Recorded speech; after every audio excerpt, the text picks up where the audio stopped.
시청자 여러분 안녕하십니까? 정환진입니다. 이제 선거가 얼마 안 남았죠? 19일 앞으로 다가왔다. 굉장히 짧게 남았습니다. 그런데 지금 여론조사를 한 것을 보면요, 더불어민주당이 일당을 할 거다 지금 이렇게 나옵니다. 그래도 말입니다, 선거에는 대가라고 이야기하는 전문가들이 더불어민주당을 적어도 150석, 좀 많으면 157석까지도 이야기합니다. 여기다가 조국 혁신당까지 가면 뭐 지금처럼 범야권이 180석이 간다는 이야기도 계속 나오고 있고요. 그럼 지금하고 뭐 별반 다른 점이 없다는 건가요? 지금 그래도 여당 국민의힘은요, 과거보다는 좀 낫습니다. 김대진, 조겐, NCNI 대표는요, 이게 기본적으로는 국민의힘이 132석이 최대입니다. 더불어민주당은 153석이고요. 조국혁신당은 14석까지 간다는 이야기예요. 유성찬 스토리닷 대표는요, 157석까지 더불어민주당이 갈 거다 이렇게 예상하고요. 국민의힘은 136석, 조국혁신당은 10석에서 12석. 이준호 STI 대표는요, 국민의힘은 133석이 최대고요. 더불어민주당은 145석, 그리고 조국혁신당은 10석에서 11석 이렇게 보고 있습니다. 최병천 신성장경제연구소 소장도 마찬가지입니다. 국민의힘이 140석이고요. 더불어민주당이 145석, 조국혁신당이 12석에서 14석까지 간다는 게 지금까지 여론조사 전문가 그리고 정치 컨설턴트들의 전망입니다. 이거 이렇게 되면 아마 지금하고 다른 게 없다는 그런 뜻이 되나요? 이렇게 됐을 때 솔직히 우리 경제 괜찮을까요? 여야 협치가 잘 이루어지면 우리 경제가 나아질 수 있지만요, 지금 이대로라면 여야 협치는 물 건너간 것 같습니다.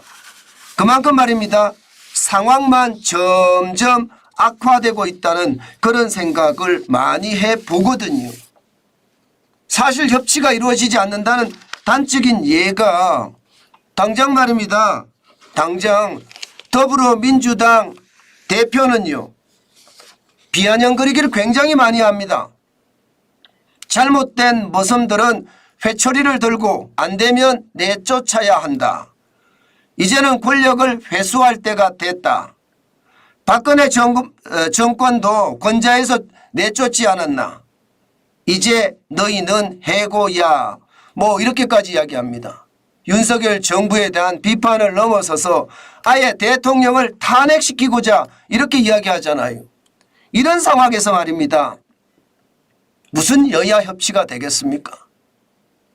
결국 말입니다, 나라의 상황은 점점 혼란 속으로 빠져들고요. 탄핵까지 이야기가 나온다는 것은 그만큼 말입니다, 충격적이라는 이야기가 되는 거예요. 사실 아니 뭘 잘못한 게 있어야지 탄핵을 하든가 말든가 하잖아요.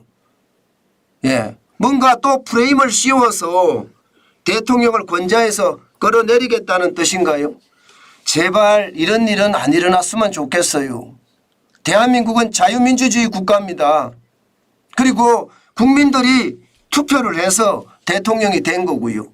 그 대통령이 크나큰 실수를 했다든가 국가 안위와 관련된 그리고 국민들에 관련된 아주 몹쓸 짓을 했으면 모르겠지만 지금 말입니다, 탄핵까지 운운하는 것은요, 나라를 혼란 속으로 더 빠뜨릴 거라고 생각을 합니다.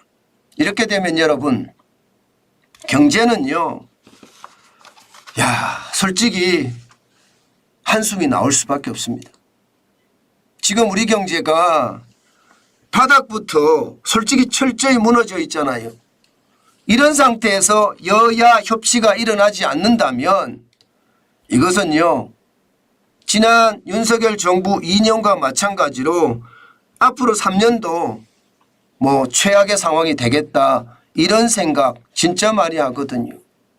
저는 경제를 이야기하고 수치를 가지고 경제 상황을 점검하고 또 미래에 어떤 일이 일어날 것인지를 예측하는 게 정환진 TV인데, 지금 이대로라면 경제는요 점점 더 어려워질 거다, 저는 그렇게 생각을 합니다. 소득주도 성장이 계속 될 테니까요. 소득주도 성장은 문재인 정부의 핵심 경제 정책이었는데 지금도 말입니다, 그렇게 별반 바뀌지 않았거든요. 야당이 법을 꽉 움켜쥐고 전혀 윤석열 정부나 여당에 협조하지 않았거든요. 그러니까 나는 국회를 통해서 문재인 정부의 소득주도 성장을 계속 이어간다는 그런 생각을 하는 거죠. 여러분, 결국 말입니다, 경제라는 것은 정책이 핵심이잖아요. 정책을 제대로 못 만들고 정책을 제대로 펼치지 못한다는 것은요, 결국 경제가 어려워진다는 뜻밖에 안 됩니다. 지금 이대로라면 우리 경제는 저성장의 깊이가 더 깊어질 거예요. 지금도 저성장은 말이 아니거든요. 수출은 좋아진다고 하나 내수는요 굉장히 어렵습니다. 이런 상태에서 사회적 혼란까지 점점 부추겨지면 여러분, 우리는 말이 필요 없습니다.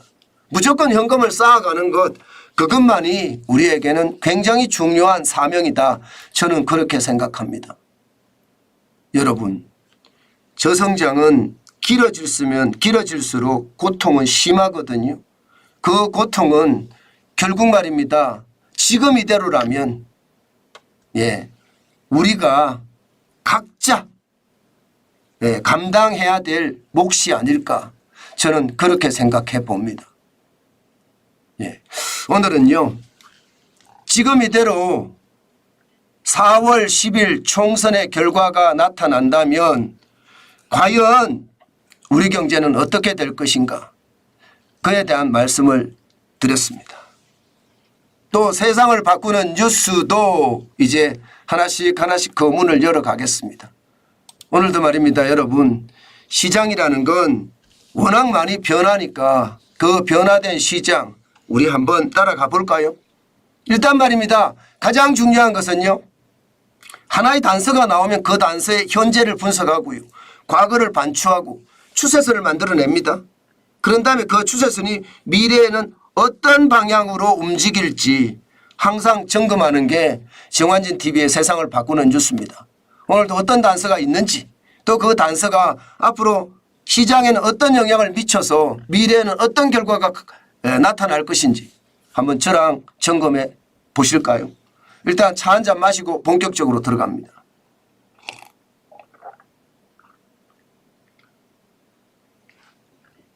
오늘 제가 마시는 차는 천년 치명차입니다.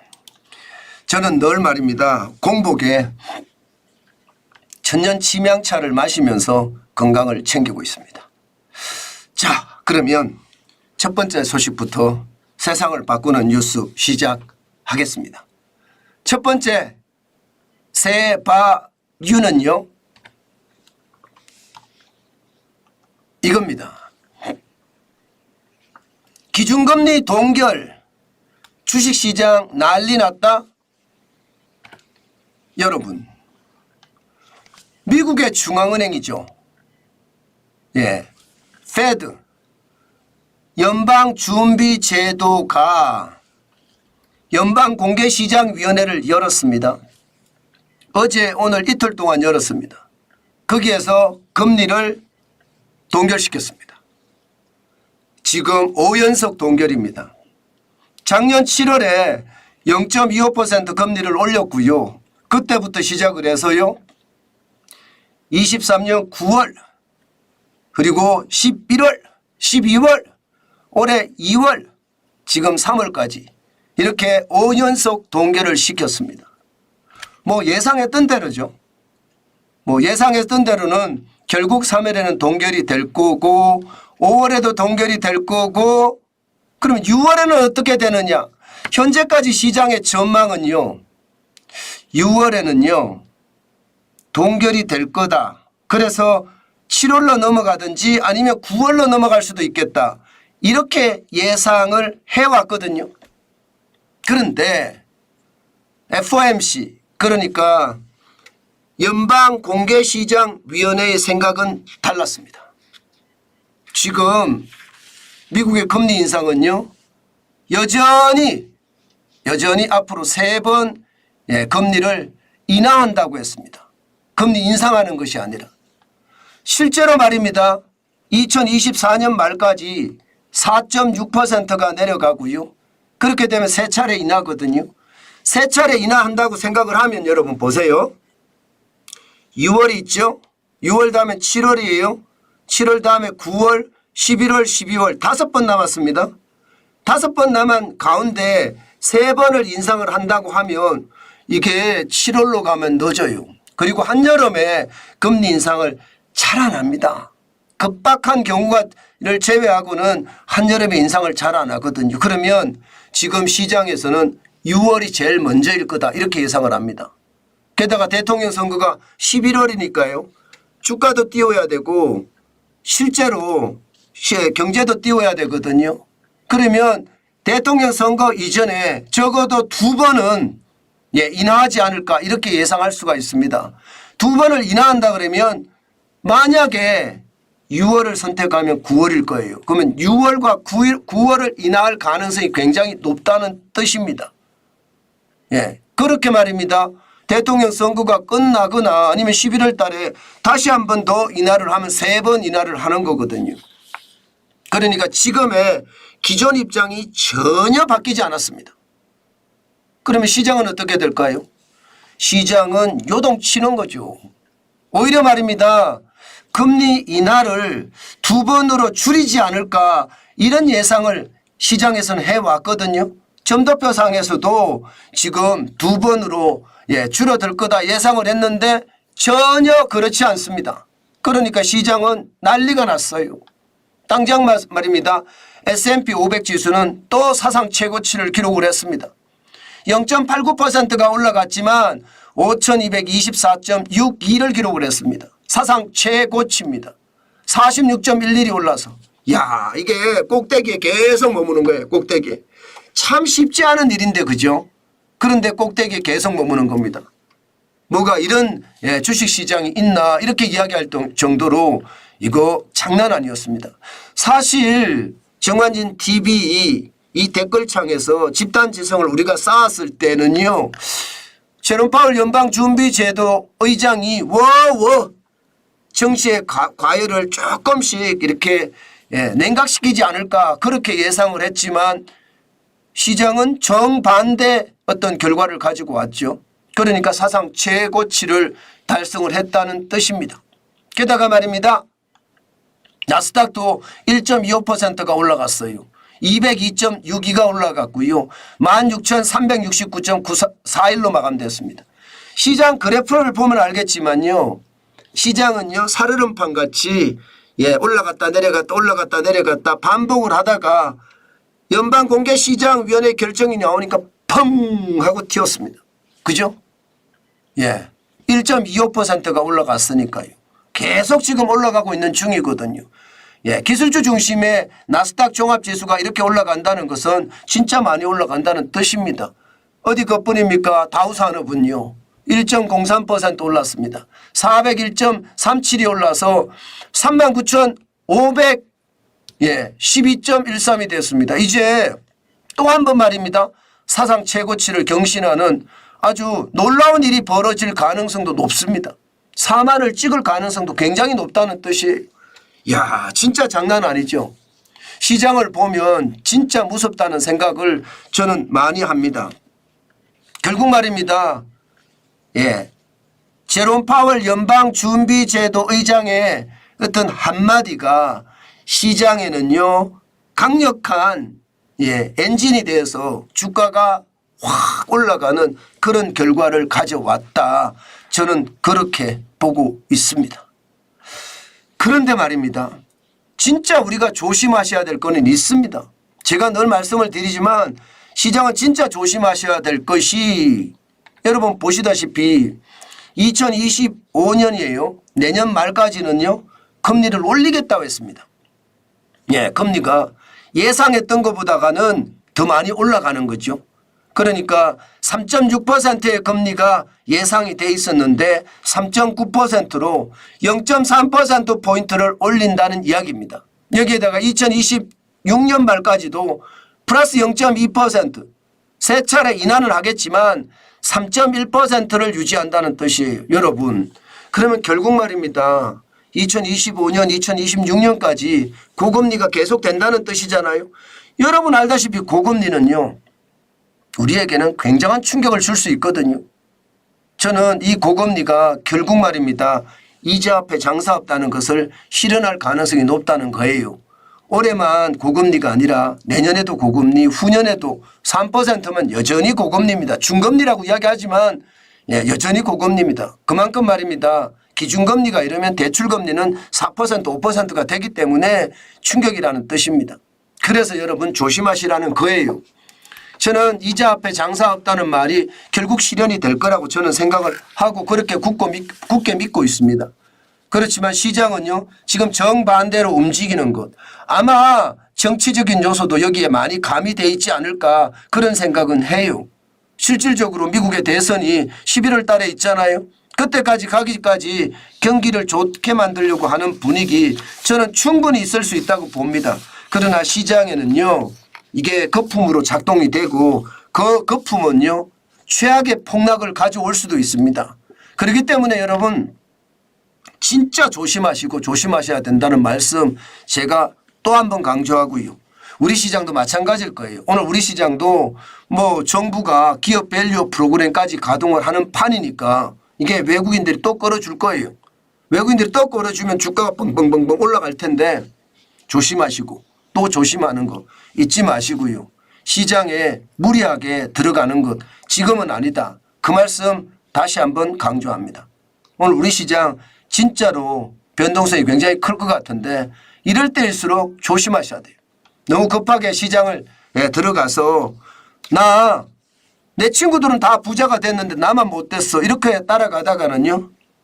벼락 부자가 아니라 벼락 거지 된다는 거 다시 한번 명심하시고 시장을 냉철히 보시는 거 잊지 마시기 바라겠습니다. 네, 다음 소식입니다. 다음은 이겁니다. 의대 학생 증원 지방만 2,000명 늘린다?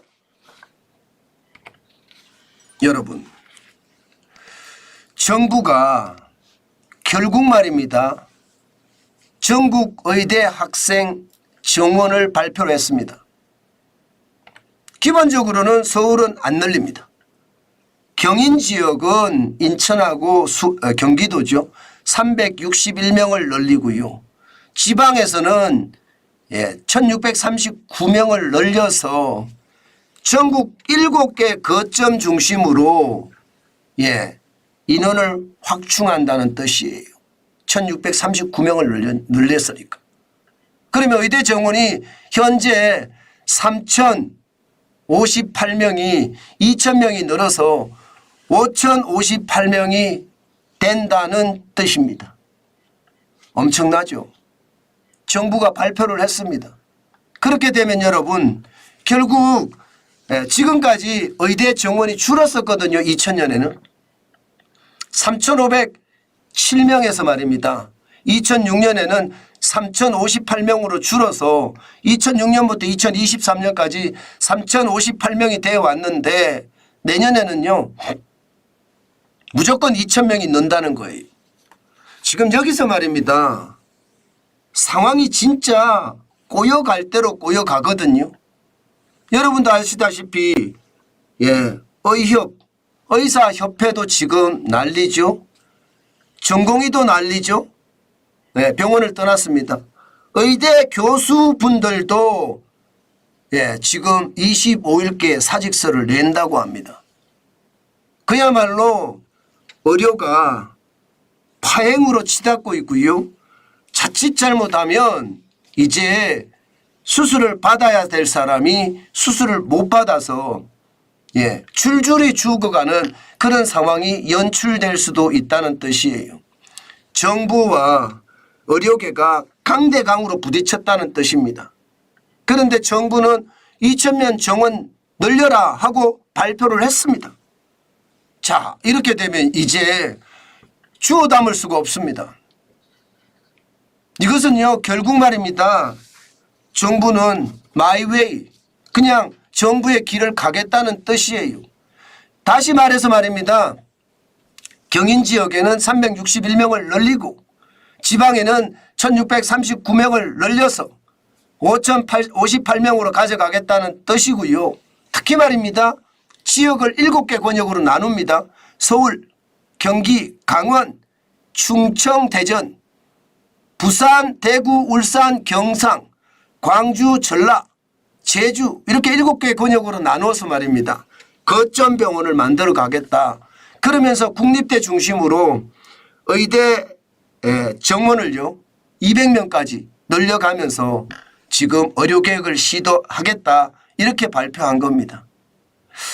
이제는요 이제는 그냥 절대로 돌아오지 못할 강을 걷는 것 같습니다. 이제 여기에서 말입니다.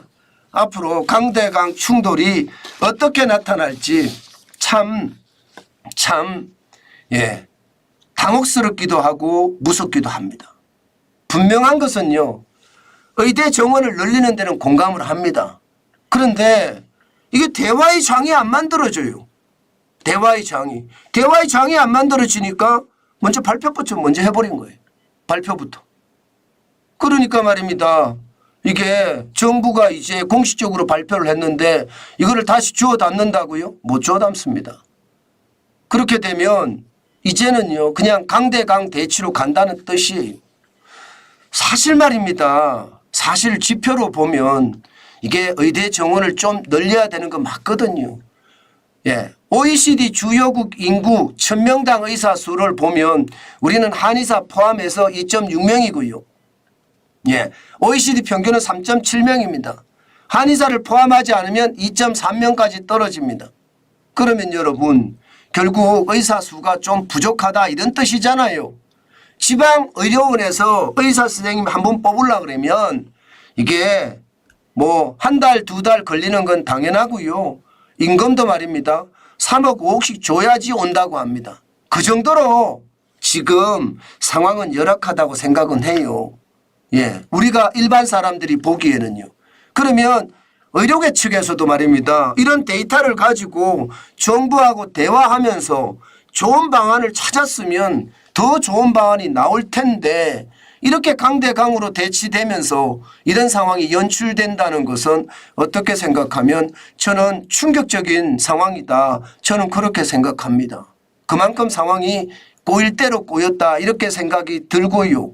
또 이런 지표도 있습니다. 지금 의대 학생들이나 혹은 전공의들이나 수련의들이나 하는 이야기가 의대 한 학년 평균 인원이 너무 많아서 수업을 제대로 못 받는다 이렇게 이야기하거든요. 그런데 선진국하고 비교를 해보면 우리가 2,000명을 정원하더라도요 124명밖에 안 됩니다. 영국은 221명이고요. 독일은 243명, 미국은 146명입니다. 저는 이런 지표를 말입니다. 공개적으로 발표를 하고 의협도 말입니다.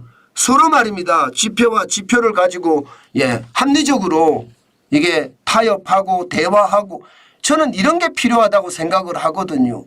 그런데 보건복지부나 국무총리실이나 교육부나 계속 지표들이 나오는데 의협에서는 그런 지표들이 안 나오니까 저도 좀 답답해 보이고요.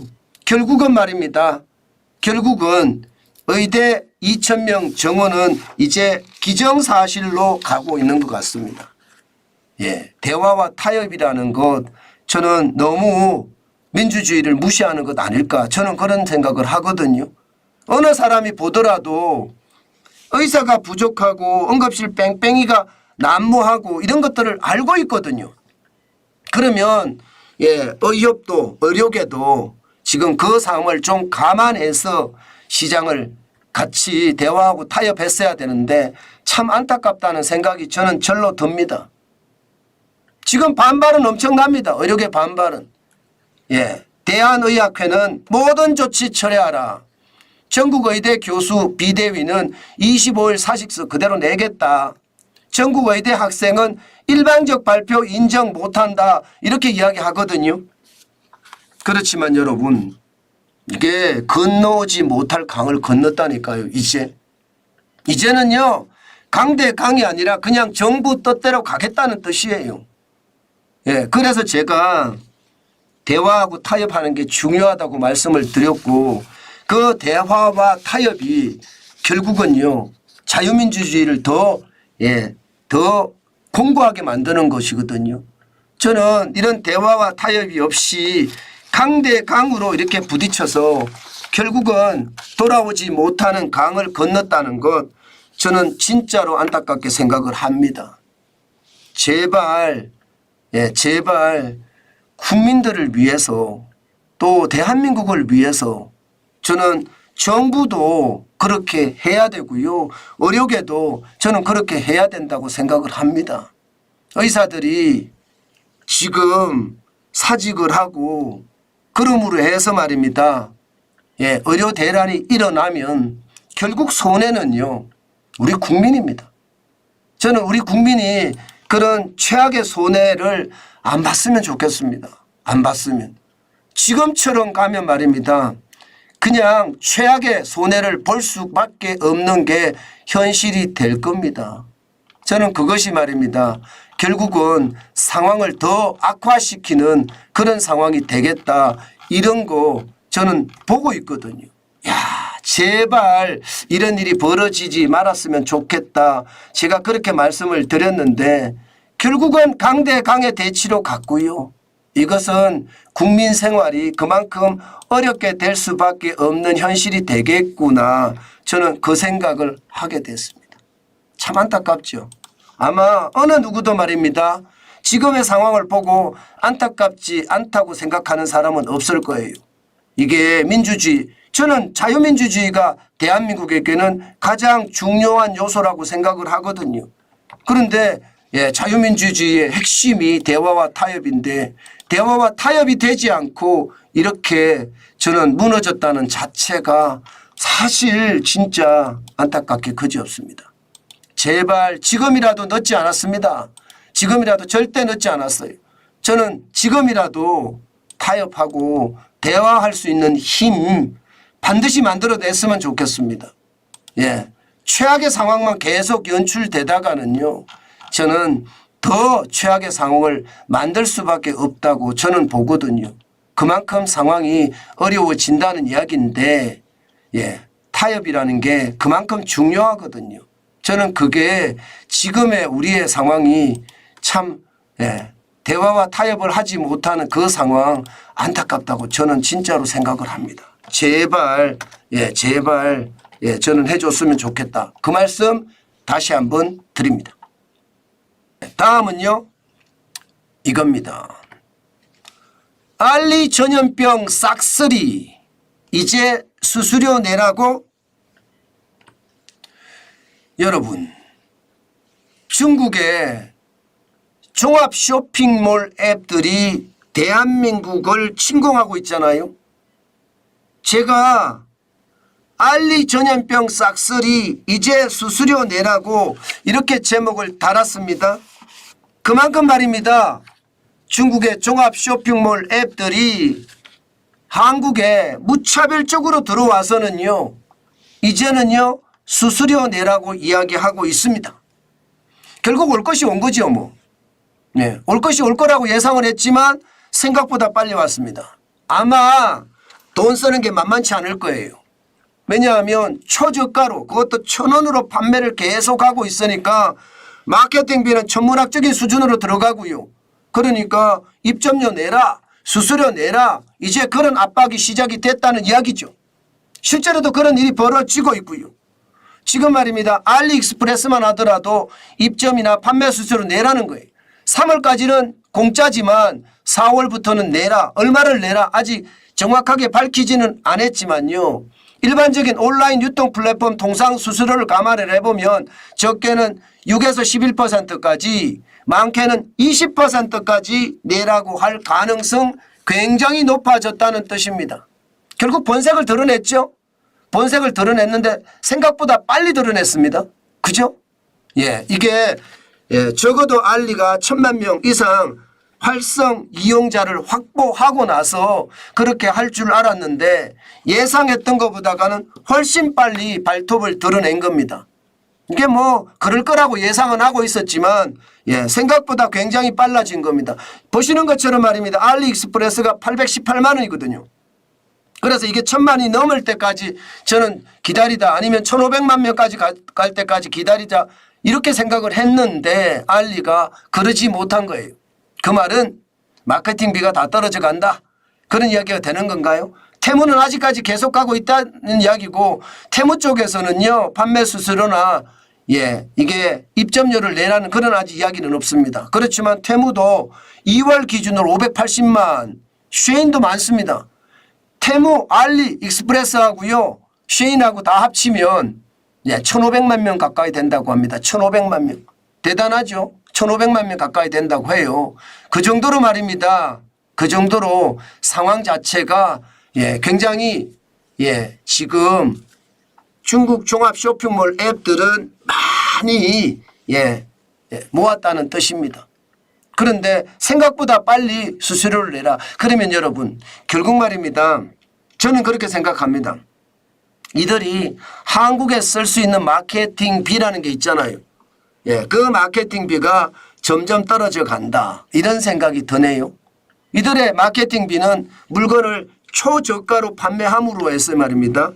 이 구독자를 많이 모으는 거, 이용자를 많이 모으는 게 핵심이었는데 지금 그런 핵심으로 뛰어들고 있다. 저는 그런 생각을 해봅니다. 아마 이렇게까지 나온 데는요. 우리 기업들이 항복을 했기 때문이다. 저는 그렇게 생각합니다. 무슨 얘기냐고요? 보시는 것처럼 알리익스프레스의 주요 입점 기업을 보면 식품, CJ제일제당 입점했습니다. 롯데 칠성도 입점을 했고요. 코카콜라도 입점을 했고요. 농심이나 동원도 입점을 했습니다.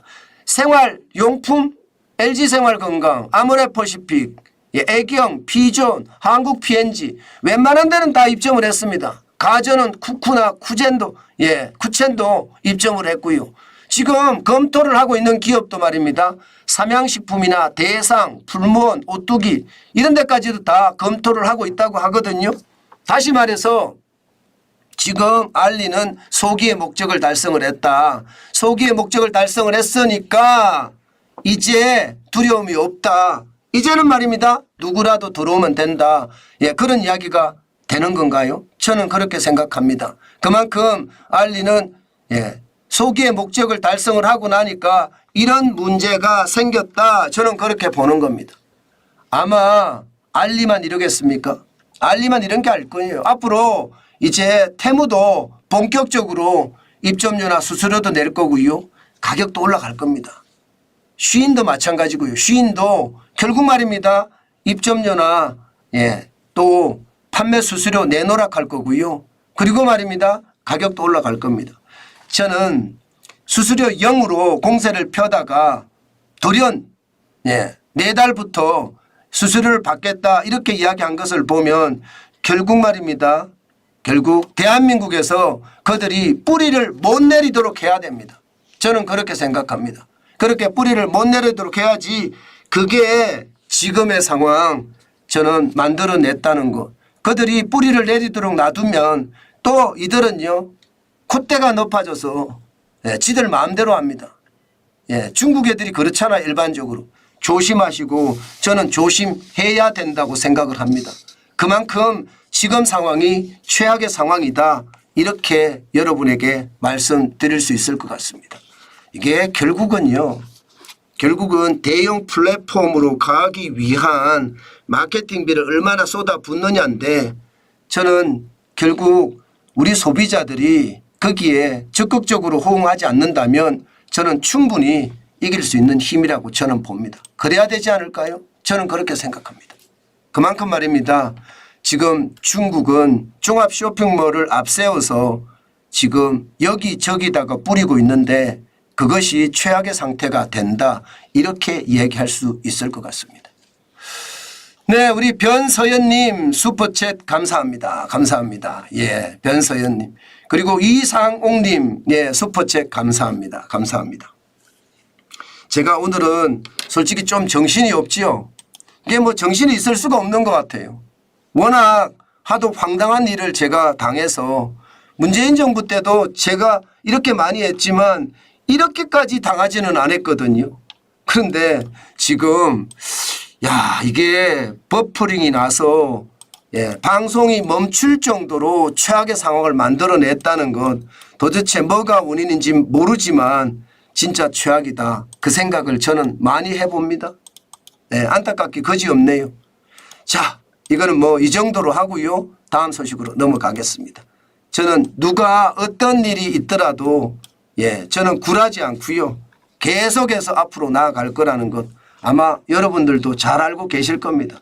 그래야 되고요. 그래야 되고 예, 저는 그렇게 생각을 합니다. 네, 우리 또 예, 김혜숙님 감사합니다. 슈퍼챗 감사합니다. 감사합니다. 예, 오늘 막 제가 당황하니까 여러분들이 슈퍼챗을 막 쏘아주시는데 감사합니다. 네, 다음 소식입니다. 다음은 이겁니다.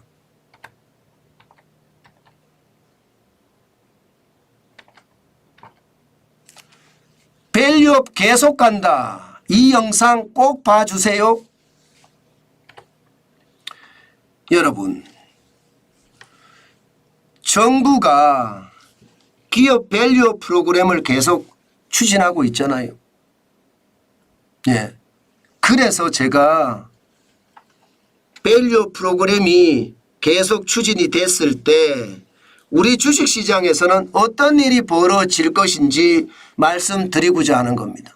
그래서 이 영상 꼭 봐주세요. 이렇게 말씀드리고 있는 겁니다. 여러분 이걸 한번 보세요. 2년 사이입니다. 상장사 자사주 소가액 증가율입니다. 87.3%나 늘었습니다. 굉장히 빠른 속도로 늘죠. 와 이게 굉장히 제가 봐서는 충격적인 수치라고 생각해요. 왜?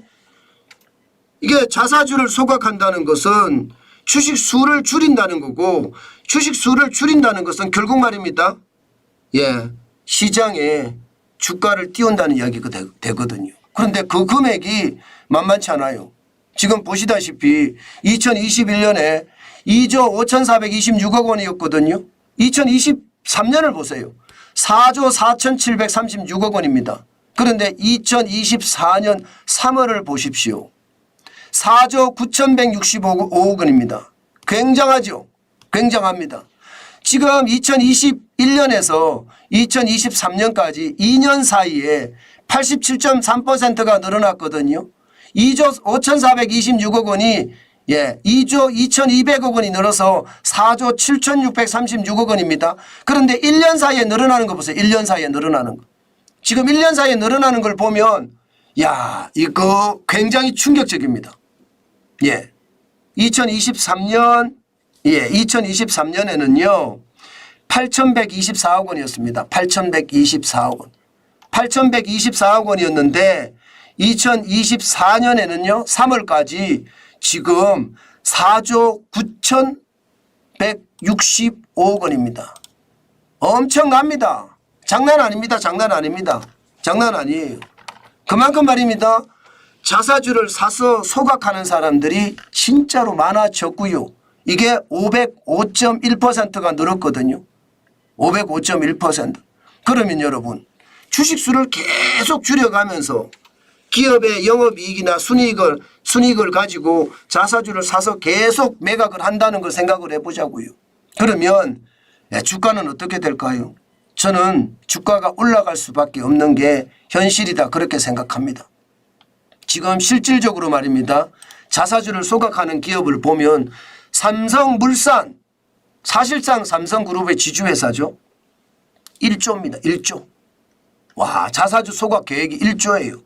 SK이노베이션 7,936억 원이고요.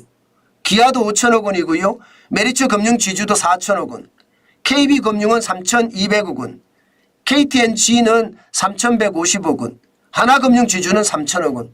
진짜 많은 기업들이 너도 나도 자사주를 사서 소각하겠다 이런 얘기가 되는 거잖아요. 그러면 전체적으로는요. 저는 주식시장이 뭐니 해도 우상향할 수밖에 없다고 봐요. 제가 여러분들에게 계속 말씀을 드리지만 자사주를 사서 작년 대비해서 505.5%가 늘어났다는 것은 주가가 그만큼 우상향할 수밖에 없다는 뜻으로 저는 해석을 합니다. 그만큼 말입니다. 상황 자체가 굉장히 달라졌다는 뜻이에요. 저는 여러분들에게 계속 말씀드리는 게요. 결국 말입니다. 정부는 앞에서 끌고 가고요. 외국인들이 뒤에서 밀어주고요. 행동주의 펀드들이 주총 현장에서 난리를 치니까 결국은 올라갑니다. 지금 계속 올라갑니다.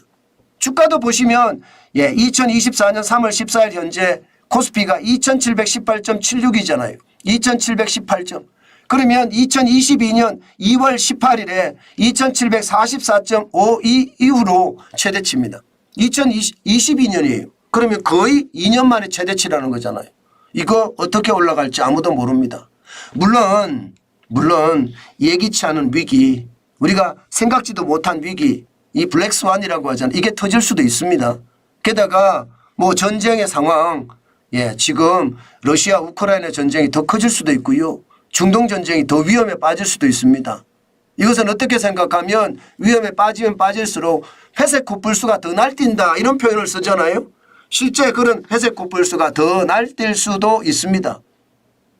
그렇기 때문에 여러분 시장의 분위기는 달라질 수도 있다고 생각은 하는데 어쨌든 상황 자체는 점점 꼬여간다. 그 말씀은 제가 드릴 수 있을 것 같습니다. 다시 말해서 회색 코뿔소가 더 날뛰든지 그래서 상황이 더 꼬여가든지 예기치 않은 위기가 와서 시장을 초토화시키든지 그런 일이 없다면 주가는 우상향으로 조금씩 그렇게 올라가지 않겠느냐. 저는 그렇게 생각합니다. 그만큼 말입니다. 정부의 기업 밸류 프로그램의 어떤 그 힘은 굉장하고요. 여기에 외국인들 또 행동주의 펀드들 기관들까지 힘을 합쳐준다면 저는 시장에도 굉장한 큰 파장을 불러올 거라고 생각을 합니다. 그 파장 우리 반드시 봐야 돼요. 반드시 봐야 됩니다. 굉장히 중요한 요소잖아요. 그죠? 그 파장이 앞으로 어떻게 영향을 미칠 것인가 저는 진짜 지독하게 봐야 된다. 그 말씀 여러분들에게 진짜 강조합니다. 시장이라는 게 그런 것 같아요. 시장이라는 게 지금 변화도 세고요. 그 변화에 따라서 우리도 움직이는 거 반드시 필요합니다. 아마 미국 시장이 또 많이 올랐기 때문에 우리 시장에도 오늘 변동성이 굉장히 클 겁니다. 거기에 대한 대응책도 반드시 준비를 하시는 게 좋겠다. 그 말씀 지금 제가 꼭 강조하겠습니다. 네, 다음 소식입니다. 다음은요. 이겁니다. 일할 곳이 없어요. 24세의 저주 덮쳤다. 여러분. 일할 곳이 없어요. 24세의 저주 덮쳤다. 이거 여러분 중국에 대한 이야기입니다. 지금 보시는 것처럼 말입니다. 중국의 청년 실업률이 다시 늘어나기 시작을 했습니다. 지표를 잘 보고 계시면요. 2020년 1월만 하더라도 중국의 16세에서 24세까지 실업률이 12.5%였습니다. 그것이 말입니다. 늘어서 2022년 7월에는 19.9%까지 올라갔고요. 2023년 4월에는 20.4% 굉장히 많이 올라갔습니다. 게다가 2023년 6월에는 21.3%까지 올라갔습니다. 그러다가 돌연 7월에 발표를 중단했습니다. 중국 공산당이 중단을 한 거겠죠. 그만큼 말입니다. 저는 청년 실업률이 심각했다 이런 얘기예요. 그런데 제가 24세의 저주라고 썼잖아요. 이게 결국 대학 졸업자들의 저주라는 뜻이거든요. 예, 이게 결국 중국이 청년 실업률을 조작을 했어요. 학생이나 취업 준비생을 제외해서 실업률을 7월 달에 발표 중단을 했다가 이게 10월 달이 아니고 12월 달입니다. 12월 달에 발표를 했습니다. 12월 달에. 12월 달에 발표를 했는데 이걸 12월 달에 발표하면서 14.9%다 이렇게 발표했거든요. 14.9%다. 그런데 이게 여러분 시장에서 굉장히 달라졌어요. 굉장히 달라졌어요. 왜 달라졌느냐? 1월에는 14.6%로 떨어졌는데 2월에는 15.3%로 올라갔습니다. 그러니까 통계 조작을 해서 청년 실업률을 낮췄는데 이게 결국 말입니다. 다시 실업률이 올라가고 있다는 뜻이에요. 와, 심각하죠. 심각하죠. 제가 봐서는 진짜 심각합니다. 비공개도 하고 발표 중단을 했으니까 기준도 바꾸고 했는데도 청년 실업률은 악화될 대로 또 악화된다는 뜻이 되는 건가요? 실질적으로 말입니다. 중국의 상황은 진짜 좋지 않다고 해요. 상하이 중에 명문대는요. 상하이에 있는 명문대 푸단대입니다. 푸단대 학부 졸업생 취업자를 보면요. 졸업생은 3,226명이 졸업을 하는데 취업자는 583명. 583명입니다. 18.1%만 취업한다는 뜻이에요. 18.1%만. 이거는 지난 5년간 졸업생 취업률 중에 최저치라고 합니다. 최저치. 계속 나빠진다는 이야기잖아요. 뭐 청년 고용이 개선되고 민간의 경제가 좋아진다고 이야기하는데 지금 이것을 보면 중국의 경제가 좋아진다 이렇게 얘기하기가 어렵다는 뜻입니다. 그만큼 말입니다. 중국의 상황이 저는 굉장히 좋지 않다. 사실 중국은요. 지난 2월 산업생산 증가율이 7% 늘어났다고 이야기했거든요. 7%. 12월 달에도 6.8%로 11월 달보다 늘어났고요. 그런데 지금 실질적인 청년 실업률은 더 악화되고 있습니다. 그러면 이건 뭘까요? 결국 말입니다. 경제가 이게 팡팡 돌아가지는 않는다는 뜻이에요. 뭔가 지표의 언밸런스. 지표가 저는 중국의 지표를 있는 그대로 다 여러분들에게 말씀을 드리는데 그만큼 이게 지표가 뭔가 이상하다는 겁니다. 결국 중국 경제는 지금 회복이라기보다는요. 지표로 국민들을 속이고 있는 것 아닐까. 지표로 전 세계 투자자를 속이고 있는 것은 아닐까. 그런 생각을 할 수밖에 없습니다. 그런 생각을. 저는 충분히 그런 생각을 할 수밖에 없다고 생각을 합니다. 그렇기 때문에 여러분 시장 진짜 똑부러지게 봐야 됩니다. 이거 중국의 어떤 발표된 지표만 믿다가는요. 그야말로 최악의 상황을 맞을 수도 있다. 저런 지표를 가지고 투자를 한다 이런 것은 저는 절대 일어나지 말아야 될 상황이라고 생각을 합니다. 그만큼 지표가 진짜 어렵고 지표가 이거 장난이 아니다 이렇게 생각이 듭니다. 저는 지표라는 게 제가 생각해서는 절대적으로 믿는 가치거든요. 그런데 지표를 못 믿으면 이거 뭘 믿을 수가 있습니까? 그래서 저는 더 위험하다 그런 생각해 봅니다. 다음 소식입니다. 다음은요. 이겁니다. 자영업자 어쩌나 나 대출 못 갚아요. 여러분 자영업자 어쩌나 나 대출 못 갚아요. 일단 이 지표부터 먼저 한번 보시겠습니까? 4년 사이에 서민정책금융상품 대위 변제액 증가율입니다. 와, 4년 사이에 126.2%나 늘었습니다. 서민정책금융상품이라는 것은 정부가 정책금융으로 빌려주는 거잖아요.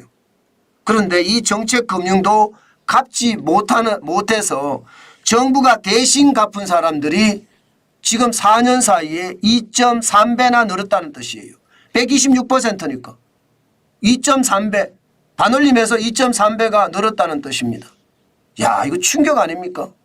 예상했던 것보다 여러분, 예상했던 것보다가 경제 회복은 쉽지 않아 보입니다. 보시는 것처럼 말입니다.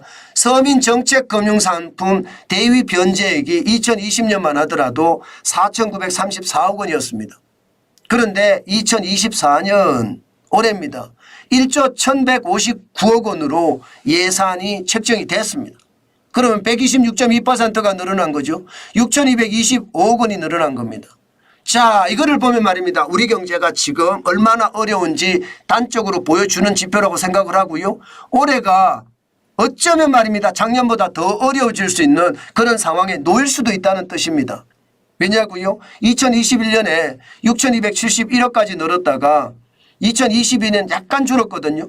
6,259억 원. 그런데 2023년에는 6,795억 원으로 늘었는데 이게 2024년에는 1조 1,159억까지 늘었습니다. 그러니까 시장에 위협이 더 크다고 봐야 되잖아요. 그런데 문제는요. 이 서민정책금융상품을 실제로 하는 사람들을 보면 자영업자들이 굉장히 많습니다. 자영업자들이. 지금 2020년 그 이전 최저임금이 올릴 때부터 생각을 하면 2018년에 16.4%, 2019년에 10.9% 최저임금을 마구마구 올리면서 2018년, 19년, 20년 최악이었거든요. 여기에다가 통제방역이 시작이 됐어요. 2020년에 코로나19 때문에. 그러면서 2년 1개월 동안 통제방역을 했으니 자영업자가 살아나는 게 진짜 기적이라고 이야기했습니다. 그만큼 말입니다. 통제방역은 바닥 경제를 완전히 주저앉혔거든요. 지금 그 상황에서 결국 버티다 못 버티니까 가게 접고요. 결국은요. 서민정책금융상품에 접근할 수밖에 없었어요. 왜? 돈이 없으니까. 이제는 있는 돈 없는 돈 다 은행 빚으로 계속 막아야 되는 그런 상태라고 생각을 하니 지금 얼마나 어려웠는지 아마 지금 짐작이 될 겁니다. 실질적으로 이게 서민정책금융상품이 8개 정도 있는데 그중에서 대표적인 것만 보면요. 지금 여전히 말입니다. 대위 변질 정부가 대신 갚아주는 비율이 굉장히 많습니다. 근로자 햇살론 2022년에 10.4%였거든요. 그런데 2023년에는 12.1%입니다. 12.1%. 굉장히 많이 늘었죠. 햇살론 뉴스도 4.8%가 9.4%로 늘었고요. 햇살론 15는요. 15.5%가 21.3%까지 늘었습니다. 그러니까 10명 중에 2명? 10명 중에 2명은 돈 못 갚고 정부가 대신 갚아줬다는 뜻이에요. 더 이상 나는 못 버틴다 이렇게 이야기하는 거죠. 햇살론 뱅크도요. 1.1%였는데 8.4%까지 늘었고요. 최저신용자 특례보증은 0%였거든요. 이거 14.5%까지 올라갔습니다. 소액생계비 대출도 11.7%까지 올라갔고요. 저는 이것을 보면서 여러분 결국 말입니다. 결국 상황이 지금도 어렵다는 거예요. 경제가 좋아진다 하지만 지표가 나오는 것을 보면 여전히 말입니다. 현장 경제는 어렵다. 그렇게 이야기할 수가 있고요. 현장 경제가 어렵다는 그 자체는 최악의 상황까지 갔다. 이렇게도 이야기할 수 있습니다. 그만큼 말입니다. 상황이 지금은 꼬일 대로 꼬였다. 이렇게 저는 생각합니다. 여러분, 바닥 경제가 좋아진다 이 이야기는요. 아직 멀었습니다. 그 이야기 자체가 꿈이 아닐까 저는 그런 생각도 할 정도예요. 지금의 상황이 그만큼 꼬일 대로 꼬였다는 그런 말씀입니다. 네, 오늘 제가 준비한 내용은 여기까지입니다. 오늘은 제가 진짜 정신없죠. 세상에 이런 일이라고 생각이 되는데 저는 이런 일을 한 번도 경험하지 못했습니다. 한 번도. 한 번도 경험하지 못했어요. 이게 방송이 잼이 걸려서 완전히 스톱되는 거는 저는 못 봤거든요. 누구 말만 따나 폭파가 되는 줄 알았습니다. 그렇지만 지금 다시 점검을 해봐도 지금 버퍼링은 꽤 많이 생기시죠. 지금 여기서 제가 방송을 하고 있는데도 버퍼링이 생기는 걸 보면 굉장히 나쁜 것 같습니다. 오늘도 여러분 이 어려운 환경에서도 정관진 TV를 시청해 주고 또 함께 해 주셔서 감사드립니다. 저는 여러분들이 이렇게 함께 해 주시는 거 저는 대단히 영광이라고 생각을 합니다. 아마 말입니다. 제가 전체적으로 다시 편집해서 올리겠습니다. 편집해서 올리면 다시 볼 수 있게끔 만들 테니까요. 여러분들 이 어려운 상황에서 시청해 주셔서 진짜 감사드립니다. 도대체 무슨 일일까요? 저는 무슨 일일까 궁금해요 지금. 오늘 컨텐츠 중에 말입니다. 제가 아시겠지만 제목에 컨텐츠를 올려놓지도 않았습니다. 그런데도 말입니다. 이렇게 폭파가 됐거든요. 참 이런 걸 보면 진짜 무섭다는 생각을 저는 절로 하네요. 오늘도요. 오늘도 여러분 좋아요 구독은 눌러주셨나요? 좋아요 구독 많이 눌러주셔야 됩니다. 이럴 때일수록 많이 눌러주셔야 되고요. 또 이럴 때일수록 멋진 아재 쇼핑몰도 많이 이용해 주셔야 됩니다. 제가 버틸 수 있는 게 솔직히 여러분들밖에 없잖아요. 지금 뭔가 다 이상하거든요. 뭔가 이게 다시 한번 중지를 해서 정비를 해야 될 것 같습니다. 멋진 아재 쇼핑몰 보시는 것처럼 정환진 블랙 효소도 있습니다. 정환진 블랙 효소도 여러분들이 많이 봐주시면 저는 진짜로 감사하겠습니다.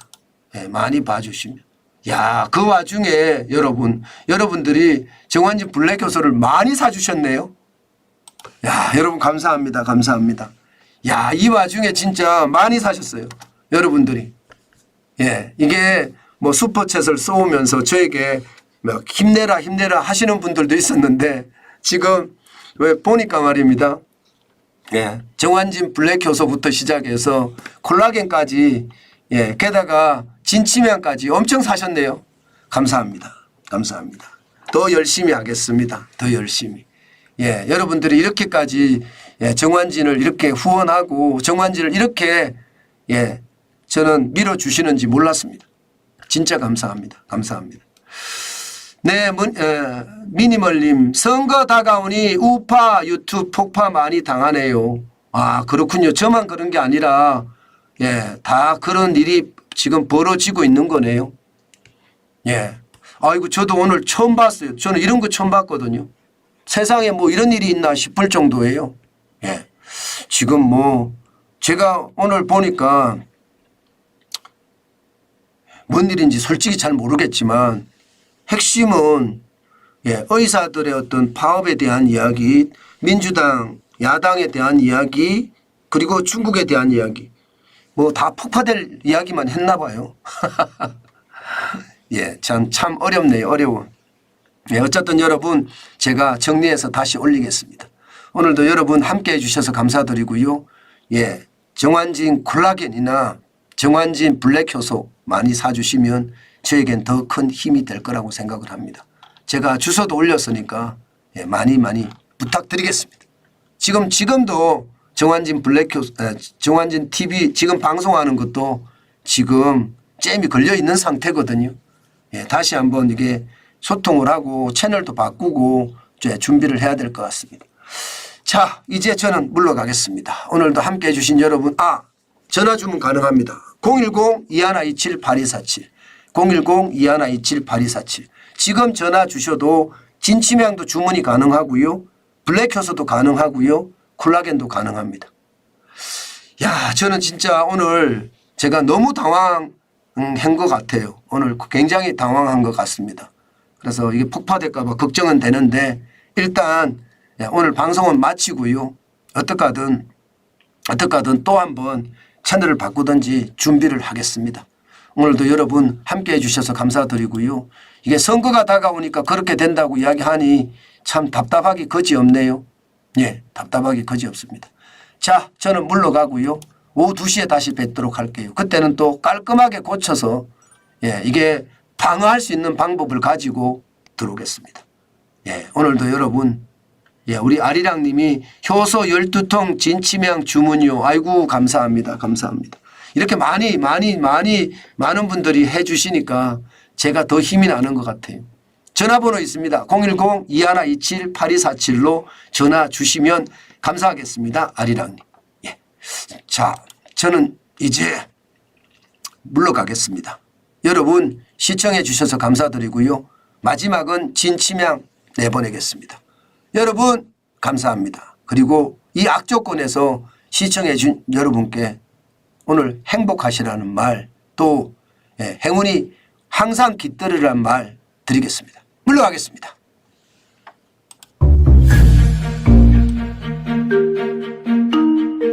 세종대왕과 샤넬 넘버5, 벤츠 자동차의 최고급 기종인 마이바흐의 공통점을 아시나요?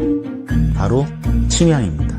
침향이란 동남아시아에서 자생하는 침향나무가 상처를 입었을 때 스스로를 보호하기 위해서 분비시키는 침향나무의 진액입니다.